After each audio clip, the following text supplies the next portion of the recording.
Hi everyone, how are you all doing? Welcome back to my channel. It's your girl Francesca, and today we are going to be making a shirt, a button down shirt, but this time around is with bishop collar, not the normal collar you see everywhere. You know, it's a bishop collar. Okay, so this fabric is 2 yards of material, and if you're seeing this video for the first time, please just subscribe and give it a thumbs up. Okay, thank you. So you start by folding your fabric into two, just like I have done, and then I got my tape to get the length of the shirt. The length I work with is 30 inches. I wanted it to be a little longer. Please forgive me that you can't see the down part because this table is quite small. Now I went over to the neck. The neck I used is 2.5 for the length and 2.5 for the width, and I went ahead to join it together. Okay, and the next is the shoulder. The shoulder I'm working with is 14 inches divided by 2, that's 7 inches, and I've got ahead to mark my 7 inches. And now I'm marking the shoulder slant, 1 inch shoulder slant. Now I'm gonna go ahead and use my straight ruler to make the slant, just like so. After that, the next thing is to get the armhole. The armhole I used 8 inches armhole, so I'm gonna have to do a straight line and then join the line with the shoulder, and then I curved. The next is to get my bust point. From shoulder to bust point is 11 inches. I'm gonna have to mark 11 inches, and the next is the waistline. That's 14 inches from shoulder or 3 inches from bust line. Okay, I'm gonna have to do the straight line for that.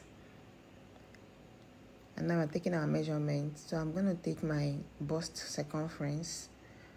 The bust circumference I work with is 40 inches divided by 4, that's 10. I added extra 2 inches to make it, you know, bigger. I wanted it to be a little free. Okay, so instead of getting the measurement for the waist line, I just used the same measurement for the bust and connected it to the waistline. Okay, because I want a free shirt, so there's no need for getting the waistline separately.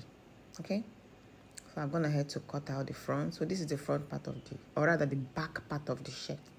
Now we're gonna fold the fabric again and bring out or cut out the front part. So I'm gonna head to fold the fabric into two, and now I've placed the back on the fabric.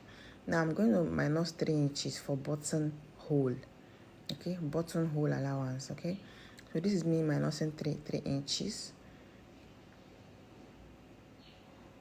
and I'm going ahead to cut as well.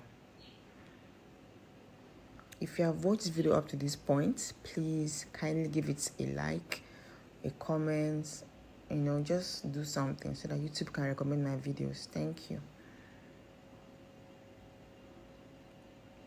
And I'm gonna have to trace that out. Now I'm opening up the buttonhole. That has been done. So the next thing is I'm going to fold it like this. When I'm going to sew it in my sewing machine, I'll fold this 1.5, 1.5, and sew 1.5, 1.5, and sew.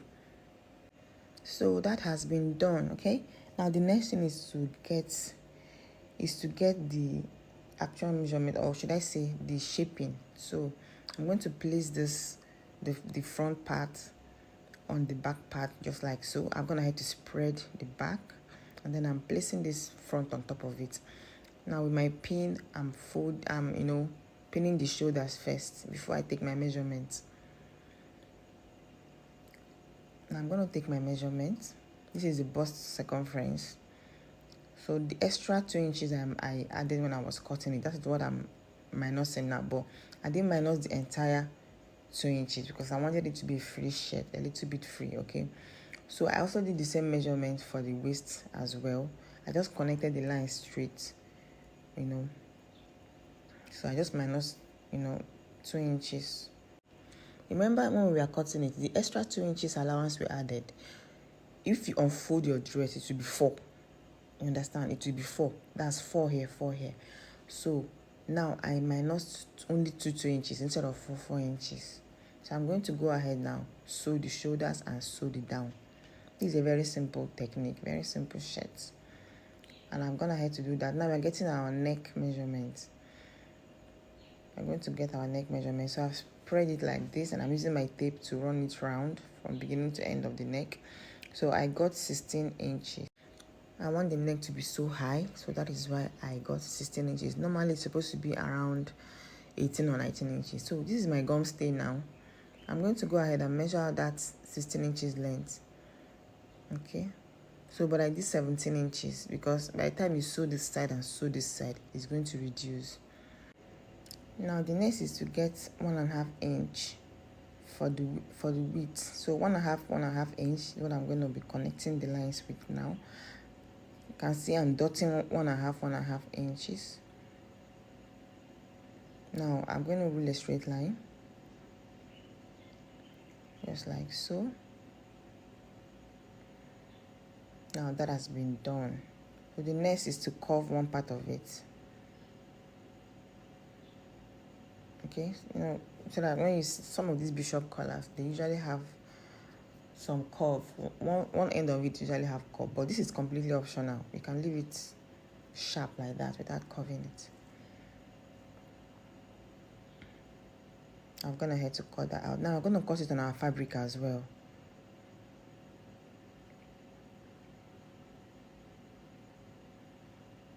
So I've placed it on the fabric, and I'm going to go ahead now and cut it, and after cutting it, I'll go and iron it. Now when you are cutting it, make sure you leave small space on the fabric, just small space, okay? You can't cut it exactly the same size with the gum stay.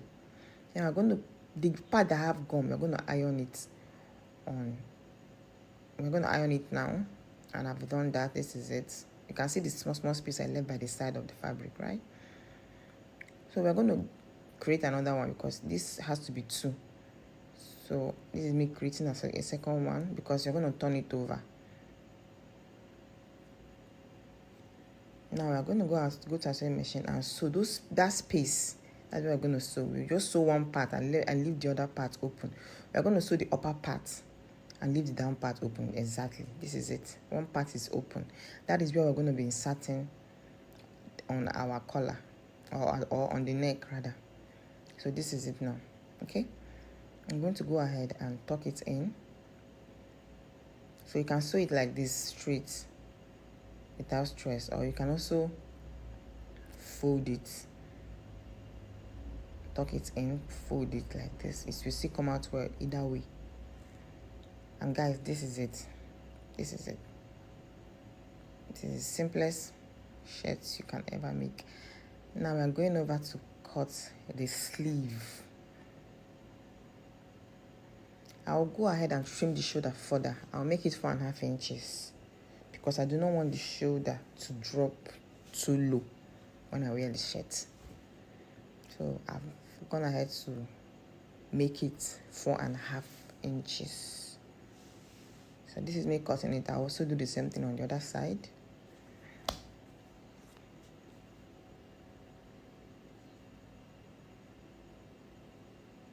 4.5 inches. Now for people that have broad shoulder, you can leave it at 5 inches or 5.5. But slim people like us that don't have broad shoulder, I think 4.5 is fine.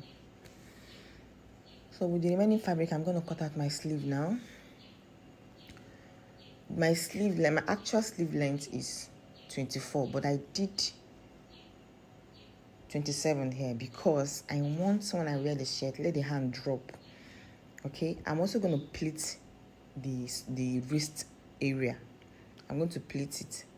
So this is me getting the armhole. The armhole I use here is 10 inches, and I curved my tape like this, and I'm cutting it out. Okay, so I'm going to go ahead and open it, and that sharp side, if I don't like it, now I'm going to just trim it up off a little bit. And I also cut the second one. The second one, I'm just going to place the first one on top of it and trace it out.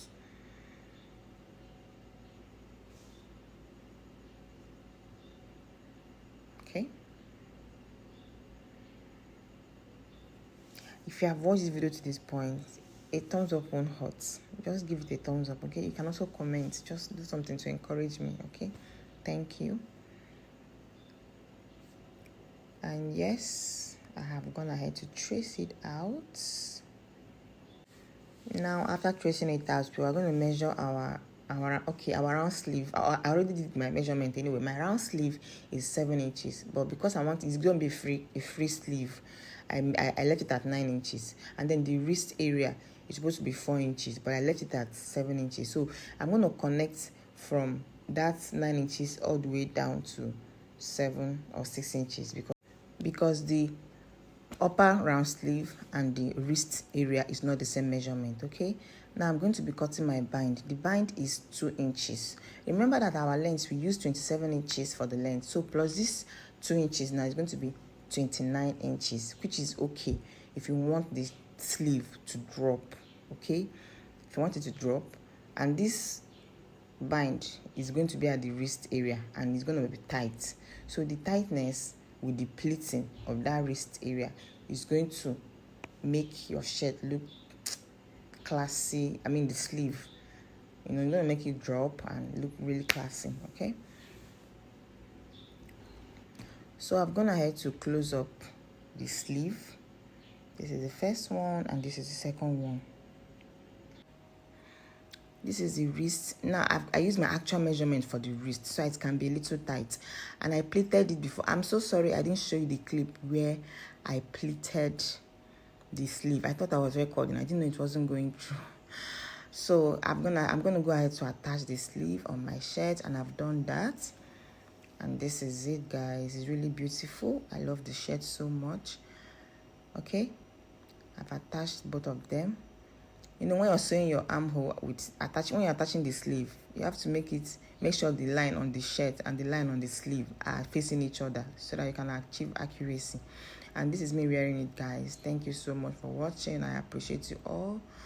See you in my next video. Please like, share, and comment. Bye. And check out the sleeve. See how it has dropped. Okay, I love the length so much. This is the collar. You can leave it open, you can button it all the way to make it a turtleneck, anyhow you want it.